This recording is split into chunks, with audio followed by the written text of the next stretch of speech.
बिस्मिल्लाहिर्रहमानिर्रहीम। अस्सलाम वालेकुम नाज़रीन, आप यूट्यूब चैनल देख रहे हैं, मैं इमरान खान। नाज़रीन, सबसे पहले तो यह है कि पाकिस्तान के फार्म 47 के जाली वज़ीर आज़म को डोनाल्ड ट्रंप से हाथ मिलाने का मौका मिल गया। ये चंद सेकंड की वीडियो है, लेकिन इसके अंदर अगर आप देखें तो ऐसा लगता है कि शहबाज शरीफ साहब पूरा एक चिपक के वीडियो बनवाना चाह रहे थे।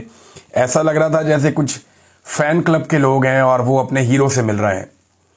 यानी कोई डेकोरम ही नहीं है। शहबाज शरीफ और इमरान खान में अगर आप मुवाजना करें, अव्वल तो मुवाजना बनता ही नहीं है। एक को एस्टेब्लिशमेंट ने उठा के ला के बनाया है खिलाफ तवक्को, ना कोई मैंडेट ना कोई वोट, लोगों ने मुस्तरद कर दिया, इसके बावजूद लाकर एस्टेब्लिशमेंट ने बिठा दिया। अब देखें, फ़र्क यह है ना कि इमरान खान में एक एतमाद था, इमरान खान साहब में एक ठहराव था। एतमाद ये था कि इमरान खान को पता था कि उसका अपना कद कितना है। इमरान खान को पता था कि मैं डेकोरम के साथ मिलूंगा, एक सेल्फ रिस्पेक्ट के साथ मिलूंगा आलमी लीडर्स को। उनके अंदर एक ठहराव था, कोई जल्दी नहीं थी, कोई हिजान नहीं था, एक बावकार तरीके से इमरान खान साहब मिलते थे। लेकिन ये कभी आपने गौर किया है, शहबाज शरीफ साहब या दीगर लोग जो जाते हैं मिलते हैं, ये आगे पीछे भागते हैं, हु हा हा हा, इधर से पकड़, उधर से बाजू पकड़, दूसरे का बाजू यहाँ से खींच, कोशिश करके इसका बाजू पकड़ लेते हैं, बॉडी लैंग्वेज अजीब तरीके से तेज तेज बनाते हैं, और ये एक मसनूई तरीके से हंसते हैं, क्या कहे लगाते हैं और लोगों को जफ्फियां डालते हैं ज़बरदस्ती, जैसे नरेंद्र मोदी मिलता था। ये एहसास कमतरी की निशानी है। ये एक ऐसा लगता है, एक खौफ है, एक उजलत है इनके अंदर, एक जल्दबाजी, इन्हें समझ नहीं आ रही है क्या करें। इमरान खान ने जो एक पैटर्न सेट कर दिया है ना, या जो एक क्लास सेट कर दी है, उसको ये मीट नहीं कर सकते, इन्हें ये मान लेना चाहिए। उसकी शख्सियत एक बावकार शख्सियत थी, वो एक कौमी हीरो भी है, लोग उसके फैंस हैं। आप जरा गौर करें ना कि जब डोनाल्ड ट्रंप इमरान खान को बाहर लेने के लिए आया और फिर अपनी अहलिया के साथ इमरान खान को मिला, और इमरान खान का चेहरा देखें, उसके अंदर कोई एक्साइटमेंट इमरान खान साहब ने शो नहीं की। बड़े बावकार अंदाज में, तहम्मुल के साथ और ठहराव के साथ इमरान खान साहब ने बात सुनी और बात की। लेकिन शहबाज शरीफ साहब को ऐसा लग रहा था जैसे कोई चीज हाथ से निकल जाएगी, छूट ही ना जाए मेरे से। एक खलबली तारी थी, एक अजीबोगरीब कैफियत थी शहबाज शरीफ की।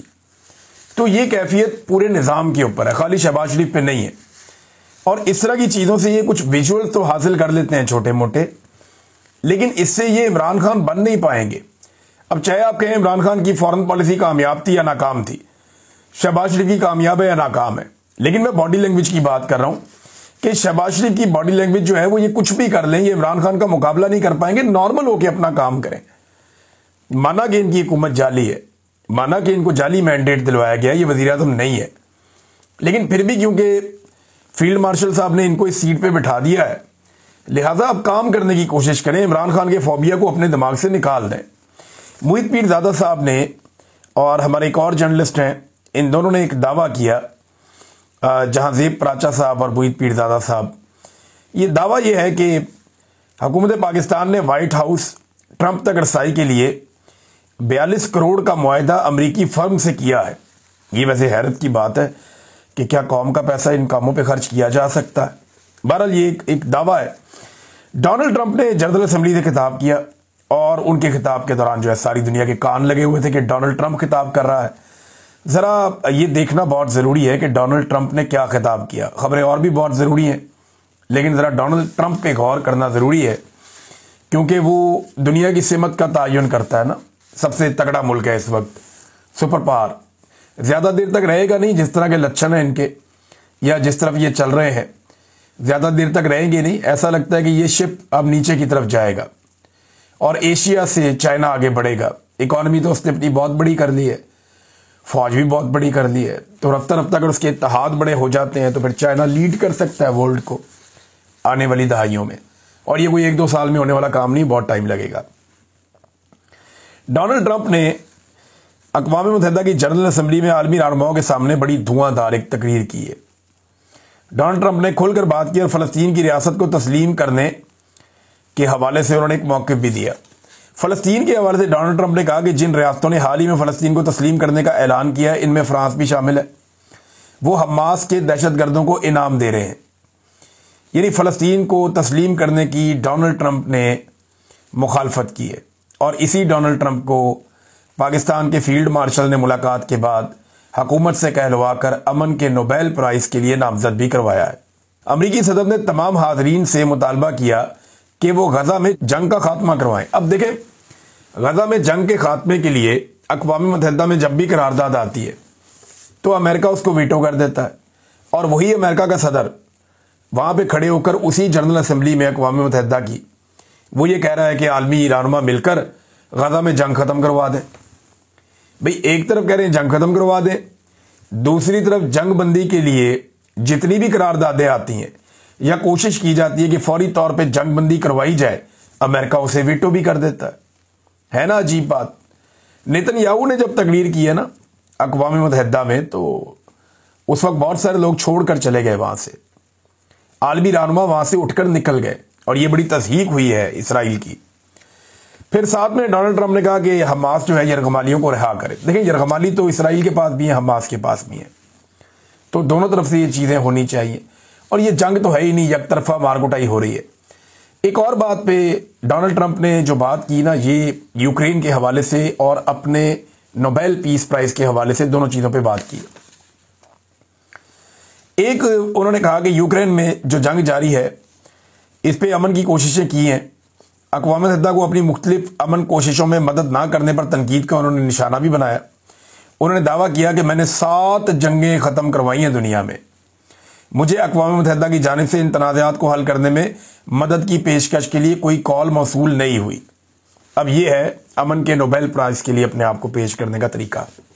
7 जंगें डोनाल्ड ट्रंप के बकौल उन्होंने ख़त्म करवाई। देखें, कुछ जंगें जो डोनाल्ड ट्रंप का दौर शुरू होने से पहले ख़त्म हो चुकी हैं, वो भी डोनाल्ड ट्रंप अपने खाते में डालते हैं। एक्चुअली जब डोनाल्ड ट्रंप इक्तदार में आए तो 2 जंगें लगी हुई थी दुनिया में, और वो दोनों जंगें आज भी लगी हुई हैं। एक को मैं फुल फ्लैग जंग कहता हूं, और दूसरी को मैं एक हमला कहता हूं।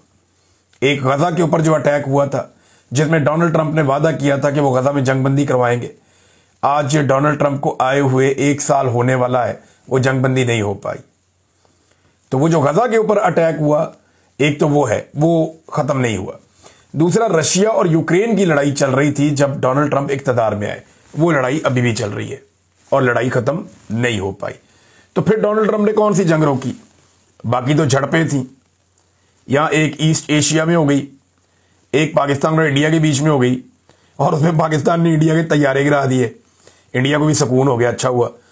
साथ में एक जो है यहां पे अजरबैजान और आर्मीनिया की, वो क्लेम करते हैं वो तो पुरानी लड़ाई थी, वो तो आर्मीनिया हार चुका, अजरबैजान जीत चुका, बहुत पुरानी बात है। तो डोनाल्ड ट्रंप क्लेम ज्यादा का कर रहे हैं। अब सुपर पावर का प्रेसिडेंट है, वो कह सकता है, दुनिया सुन भी लेती है। बहरहाल उन्होंने ये भी कहा कि मैं समझता हूं कि यूक्रेन का तनाज़ा हल करना आसान है। पहले मैं लगता था मुझे ऐसा, क्योंकि मेरे पुतिन के साथ अच्छे ताल्लुकात थे। उन्होंने यूरोपीय यूनियन के जो ममालिक हैं उन्हें मुखातिब करते हुए कहा कि यूरोप को रूस से तेल खरीदना बंद कर देना चाहिए, ये शर्मनाक है। लेकिन जो यूरोप को तेल मिलता है ना, वो रशिया से सस्ता मिलता है, क्योंकि रूस यूरोप के बिल्कुल करीब है। यूरोप के और रशिया के बीच में यूक्रेन है। अगर यूक्रेन पे रशिया अपना कंट्रोल कर लेता है तो फिर यूरोप और रशिया बिल्कुल साथ साथ हैं, और रशिया से पाइपलाइन जाती है सीधी जर्मनी में, वहां पे ये फ्यूल फराम करते हैं। तो जो पेट्रोलियम मसनूआत हैं, अपनी एनर्जी की ज़रूरियात के लिए रशिया से तेल खरीदते हैं यूरोपीय ममालिक, वो उन्हें सस्ता पड़ता है। तो अमेरिका उसके ऊपर उनको तंबीह कर रहा है। इसके अलावा जो क्लाइमेट चेंज का मामला है, जो बड़ा संजीदा मामला है पूरी दुनिया का, लेकिन डोनाल्ड ट्रंप की इसमें एक अलग मंतक है। अक़वाम मुत्तहिदा हो जाए, आलमी माहौलियाती इदारे हो जाएं, क्लाइमेट चेंज के ऊपर जो स्टडीज़ करने वाले प्रोफेसर हैं वो हो जाए, पूरी दुनिया का मौक़िफ़ अलग है। लेकिन डोनाल्ड ट्रंप और उनके कुछ लोगों का मौक़िफ़ बिल्कुल अलग है। डोनाल्ड ट्रंप का मानना है कि क्लाइमेट चेंज ना भी कोई चीज़ है ही नहीं। अब उन्हें लाहौर में अगर रखा जाए तो उन्हें दिखाया जाए कि देखिए जी, यहाँ पे तो स्मोक आ जाती है। उन्हें दिखाया जाए कि हमारे ग्लेशियर्स पिघल रहे हैं। उन्हें दिखाया जाए कि किस तरीके से दुनिया तबाही के दहाने पर पहुंच गई है। लेकिन जो सरमायादार होते हैं ना, वो ये कहते हैं कि इस तरह की बातें ना करें, दरख्तों की कटाइयाँ भी जारी रहें। वो ये चाहते हैं कि फैक्ट्रियों की चिमनियों से खतरनाक धुआं भी निकलता रहे। वो ये चाहते हैं कि जो थर्ड वर्ल्ड कंट्रीज हैं वहाँ पे इंडस्ट्री लगा के उनका माहौल बेशक तबाह कर दिया जाए, लेकिन वहाँ से प्रोडक्शन होती रहे। तो ये उनका एक तरीकाकार है सोचने का। तो ये जो सरमायादार होते हैं या जो कैपिटलिज्म है, वो इसी तरह सोचता है। तो अब डोनाल्ड ट्रंप ये कह रहे हैं कि ये बहुत बड़ा धोखा है, तारीख का सबसे बड़ा धोखा है ये जो क्लाइमेट चेंज के हवाले से बात की जाती है।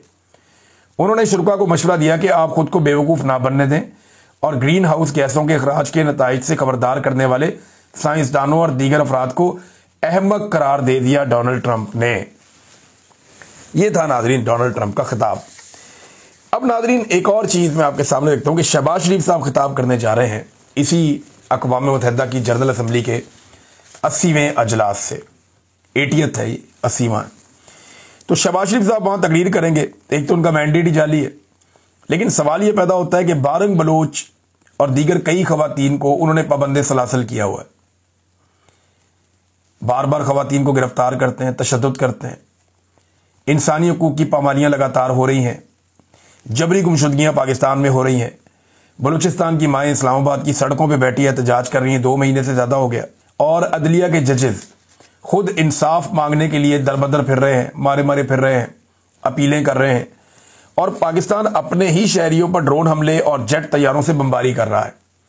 एक ऐसा वज़ीर आज़म जाएगा और जाकर अक़वाम मुत्तहिदा की जनरल असम्बली से खिताब करेगा तो उसके अल्फाज में कितना वजन होगा, जिसने खुद पाकिस्तान में जुल्म, जबर और फस्तायत का बाजार गर्म किया हुआ है। मिसाल के तौर पे अभी गिरफ्तार हो गई फलक जावेद खान, ये रात को खबर आती है और इनकी फैमिली ने ये कंफर्म किया है कि फलक जावेद खान पंजाब में थी और ये महफूज थी और इनकी लोकेशन का किसी को पता नहीं था।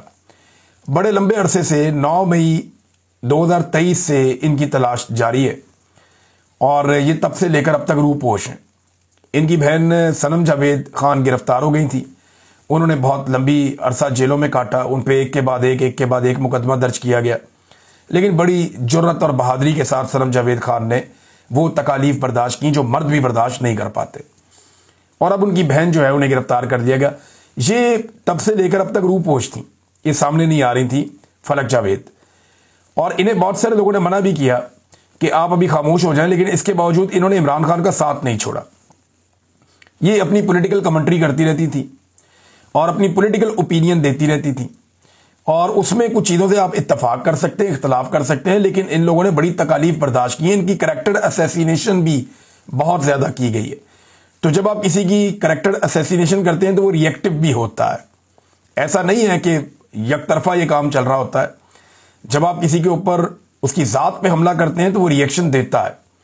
लेकिन फलक जावेद खान ने बड़े लंबे अरसे तक रूपोश रहकर इमरान खान का साथ नहीं छोड़ा, बल्कि वो लगातार बहुत सारे पाकिस्तान तहरीक इंसाफ के लोग जो लीडर्स हैं वो बातें नहीं कर पाए जो फलक जावेद वो बातें करती रहती थी और वो खुलकर बोलती थी एस्टेब्लिशमेंट के खिलाफ, इदारों के खिलाफ। यानी जहां पे इदारे गलती करते हैं या उनकी गलत पॉलिसी है तो एस्टेब्लिशमेंट और इदारों की गलत पॉलिसियों के खिलाफ। ये कहना गलत है कि वो एस्टेब्लिशमेंट के खिलाफ है या इदारों के खिलाफ है। इदारों के खिलाफ तो कोई भी नहीं होगा, हम तो उसको टैक्स देते हैं इदारों को।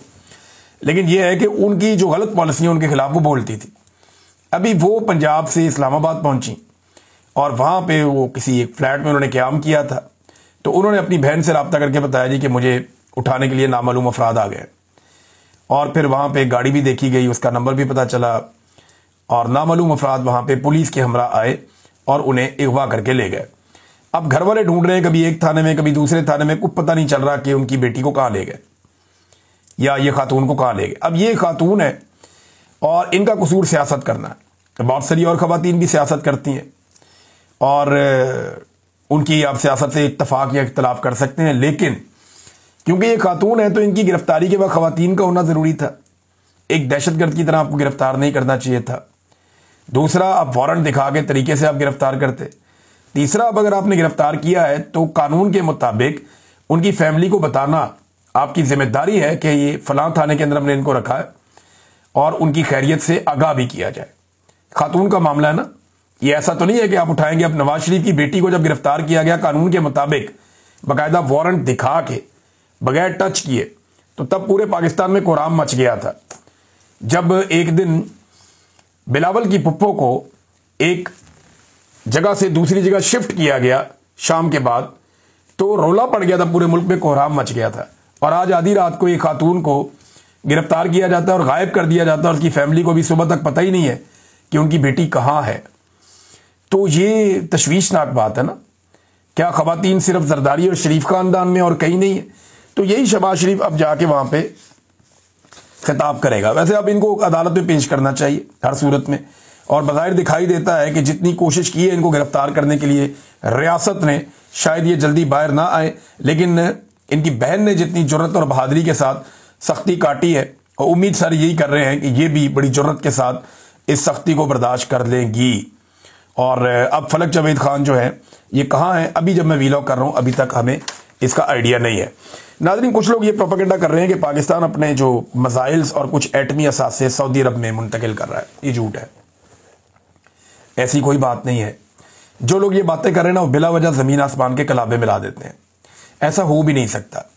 पाकिस्तान ने अपने मिसाइलों की जो रेंज है वो मुशर्रफ दौर में जो साइंटिस्ट थे जो मिसाइलों पे काम करते थे, उनके इंटरव्यूज के मुताबिक जानबूझकर इतनी रखी कि इसराइल को उनसे खतरा ना हो। ये मैं आपको वो बात बता रहा हूं जो बाकायदा वो साइंटिस्ट कह चुके हैं। तो अगर पाकिस्तान अपने मिसाइल ले जाके सऊदी अरब में रखेगा तो ये ऐसी चीज तो नहीं है कि आप एक ब्रीफकेस में डाल के ले जाएंगे, ऐसा तो नहीं है। तो इस किस्म की अफवाहें फैलाई जा रही हैं जो गलत हैं। ऐसा कुछ नहीं है, ना हमारे मिसाइल सऊदी अरब जा रहे हैं, ना हमारे एटमी असासे सऊदी अरब जा रहे हैं, और ना कोई ऐसी चीज हो सकती है, क्योंकि इसराइल को खतरा हो ये अमेरिका कभी भी बर्दाश्त नहीं करेगा। आपने डोनाल्ड ट्रंप की तकरीर सुन ली, वो इसराइल के लिए और उसके हक में ही तो थी, और वो हर दफा वीटो भी कर देते हैं। तो ये सिर्फ कहानियां हैं और झूठ है और प्रोपेगेंडा है, और पाकिस्तान के खिलाफ इन चीजों को मुस्तकबिल में इस्तेमाल किया जा सकता है। लिहाजा जो नादान दोस्त हैं वो ऐसी हरकतें और बातें करने से बाज रहे हैं। इमरान खान की बहनों को कल इमरान खान साहब से फिर नहीं मिलने दिया गया, मगर पंजाब असम्बली के अरकान बहुत बड़ी तादाद में और टिकट होल्डर्स वहां पे पहुंचे। उन्होंने इज़हार यकजहती किया। आलिया हमजा साहिबा ने वाकई डट कर पंजाब के अंदर जो है अपोजिशन की है। ऐसे हमने पहले देखा नहीं था, लेकिन आलिया हमजा साहिबा ने बड़ा बढ़ चढ़ के काम किया है, पार्टी को अकाउंटेबल किया है, पार्टी में कोशिश की है कि दोबारा से एनर्जी भरी जाए, जो लोग मायूस थे उनको उम्मीद दिलाई है। और अब पंजाब में आप लगातार एक्टिविटीज देखते हैं जो आपको माजी में कम कम मिलती थी। 27 तारीख के नादरीन जलसे की तैयारी की जा रही है पाकिस्तान तहरीक इंसाफ की जानिब से। पाकिस्तान तहरीक इंसाफ का दावा है कि इमरान खान साहब की कॉल पर पूरा पाकिस्तान उमड़ आएगा और बहुत बड़ी तादाद में लोग 27 तारीख के जलसे में शिरकत करेंगे। मगर दूसरी जानिब खैबर पख्तूनख्वा की हुकूमत ने, ये मैं इसलिए इत्तदा जोड़ रहा हूं कि वहां जो सेंटिमेंट्स हैं वो तीरा के वाक़े के साथ है। अभी तक वादिय तीरा में होने वाले कत्लेआम पर खैबर पख्तूनख्वा की हुकूमत ने कोई FIR दर्ज नहीं की और ना ही कोई इंक्वायरी करवाई है। अब लोग जो है वो ये मुतालबा कर रहे हैं कि FIR भी दर्ज की जाए और इंक्वायरी भी करवाई जाए। महर शराफत कसूरी साहब जो हैं उन्होंने बड़े ज़बरदस्त कुछ आइडियाज़ दिए हैं पाकिस्तान तहरीक इंसाफ को। अब ये आइडियाज़ इतने तगड़े हैं कि मैंने कहा मैं यहाँ पे इसको पढ़ के ज़रूर सुनाऊं, और मेरिट के ऊपर, क्योंकि ये जो आइडियाज़ हैं ये ज़बरदस्त हैं और पाकिस्तान तहरीक इंसाफ के लिए महर शराफत ने ये आइडियाज़ दिए। उन्होंने कहा जी मेरी गुजारिश है, 2-3 तजावीज़ हैं, इनके ऊपर अमल किया जाए और ये जलसा पूरे पाकिस्तान का जलसा होना चाहिए। हर सूबे से, हर जगह से लोग काफिलों की सूरत में पेशावर के लिए जाने चाहिए और वहां पहुंचे ताकि ये इज्तिमा पूरे पाकिस्तान की आवाज बने, ना कि सिर्फ एक सूबे की। पहली तजवीज़ वो ये कह रहे हैं कि जो लोग हकीकी आज़ादी की जद्दोजहद में 9 मई में 26 नवंबर को ड्रोन हमलों में शहीद हुए हैं, उनकी तस्वीर के साथ लोग जलसागाह में आए और उनकी तस्वीर दिखाएं कि 9 मई पे, 26 नवंबर पे और उसके बाद जो लोग शहीद हो गए ड्रोन हमलों में, ये उनकी तस्वीर हैं, जो बच्चे शहीद हो गए उनकी ये है, तो हम उनके साथ इज़हार यकजहती करते हैं। बड़ा अच्छा आइडिया है। दूसरा उन्होंने कहा जी कि इमरान खान साहब के हुक्म पर इस फ़िरौनी निज़ाम और मौजूदा फस्तायत के खिलाफ जो कुछ भी हो रहा है ये जलसा उसी सिलसिले में है। तो दूसरी तजवीज़ उन्होंने दी कि स्टेज और जलसागाह पर MNAs की, MPAs की, वजीरों की, मुशीरों की या लीडरों की तस्वीरें लगाने की बजाय जेलों में जो कैद हैं पाकिस्तान तहरीक इंसाफ के लोग, उनकी तस्वीर लगाई जाए। जो कारकुनान है पाकिस्तान तहरीक इंसाफ के जिनके साथ बड़ा जुल्म हुआ, जो शोहदा हैं, उनका तस्वीर लगाई जाए। मिसाल के तौर पे जिले शाह की तस्वीर से शुरू करें, और जो पाकिस्तान तहरीक इंसाफ के लोग कत्ल किए गए हैं, स्टेज के ऊपर जो बड़ा वाला बोर्ड लगता है उस पर बजाय इसके कि लीडरों की फोटोएं लगाएं, उसके ऊपर इमरान खान के अलावा उनके शोहदा की और वो लोग जो जुल्म और सितम बर्दाश्त कर रहे हैं उनकी तस्वीर लगाई जाएं। वहां पे जिन लोगों को जबरी तौर पे लापता किया गया उनकी तस्वीरें लगाई जाएं वहां पे स्टेज के ऊपर। उससे एक बड़ा इंपैक्ट आएगा पूरी दुनिया में। तो ये भी बात उन्होंने बहुत ठीक की है ताकि अवाम को बराह रास्त उनकी कुर्बानियों का एहसास भी हो। तीसरी तजवीज़ जो उन्होंने दी कि जलसे के इख्तिताम पे पूरा पंडाल जहां पे हजारों लोग मौजूद होंगे या हो सकता है बहुत ज्यादा लोग मौजूद हों, तो ये तमाम लोग एक साथ अजान दें और फिर दुआ करवाएं शोहदा की के दर्जात की बुलंदी के लिए और अल्लाह की मदद मांगे, इज्तिमाई दुआ एक करवाएं। और ये लम्हा पूरी दुनिया को बताएगा कि हमारी जद्दोजहद अल्लाह के नाम पर है, हमारी सियासत इक़्तिदार नहीं बल्कि कुर्बानी और ईमान का ऐलान है, जो इमरान खान साहब बातें करते हैं। तो ये तीनों बड़ी अच्छी तजावीज़ हैं मेहर शराफत साहब की। नंबर 1 कि जितने लोग जाएं वो तस्वीर शोहदा की साथ लेकर जाएं। नंबर 2, स्टेज के ऊपर जो बोर्ड है उसके ऊपर तस्वीर लीडरों की लगाने के बजाय या सरमायादारों की लगाने के बजाय या वजीरों मशीरों की लगाने के बजाय जो स्टेज है उसके ऊपर तस्वीर शोहदा की लगाई जाए, इमरान खान की लगाई जाए, या जो लोग तकालीफ बर्दाश्त कर रहे हैं जेलों में बंद हैं उनकी लगाई जाए। और तीसरा जो है वो पूरा पंडाल एक साथ अजान दे। इस जलसे में किसी एक मौके पर पूरा पंडाल अजान दे और इख्तिताम में एक दुआ भी करवाई जाए शोहदा के दर्जात की बुलंदी के लिए। तो ये ज़बरदस्त तजावीज़ है, इससे एक बड़ा माहौल बन सकता है। तो अब इसके ऊपर पाकिस्तान तहरीक इंसाफ ने फैसला करना, उन्होंने क्या करना और क्या नहीं करना, उन्हें और बहुत सारी जगह पे मुशावरत करनी भी पड़ती है। नाज़रीन, तीरा का एक मकामी लड़का उसने एक स्टेटमेंट दिया, उसके स्टेटमेंट पे मैं अपने वीलॉग का इख्तिताम करता हूँ। ये बड़ी तकलीफदेह बात है जो उस लड़के ने कही। उसने बताया कि जब जहाज से बम गिराए जा रहे थे तो माँ ने अपने 3 माह के बच्चे को गोद में पकड़ के रखा हुआ था और बाप ने 18 माह के एक बच्चे को गोद में लेकर रखा हुआ था। बमबारी में चारों एक साथ शहीद हो गए। बाद में माँ और बच्चे के जिस्म और बाप और बेटे के जिस्म एक दूसरे से अलग नहीं हो रहे थे। वो इतनी हीट जनरेट होती है, ये इतने खौफनाक बम होते हैं कि वो आपस में उनकी बॉडी चिपक गई। वो कह रहे जी अलग नहीं हो रहे थे, इसलिए उनको एक साथ कब्र में दफन किया गया है।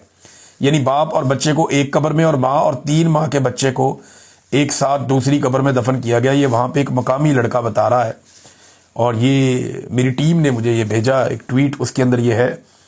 अब अगर ये है तो ये तो बड़ी खौफनाक इन्फॉर्मेशन है और बड़ी तकलीफदेह है। नाज़रीन, गंदम के साथ जो इन्होंने किया मौजूदा हुकूमत ने, कम से कम $1.5 अरब की गंदम पाकिस्तान को इंपोर्ट करनी पड़ेगी। पाकिस्तान चंद मिलियन डॉलर के लिए भी तरसता है। $1 अरब के लिए हम 4-4, 5-5 चक्कर लगाते हैं दुनिया के इदारों के, और $1.5 अरब आपको कम से कम अब गंदम पे खर्च करना पड़ेगा। और ये वफाकी वजीर कह रहे हैं। अब तक के लिए इतने, अपना ख्याल रखिएगा, अपने चैनल का भी। अल्लाह हाफ़िज़।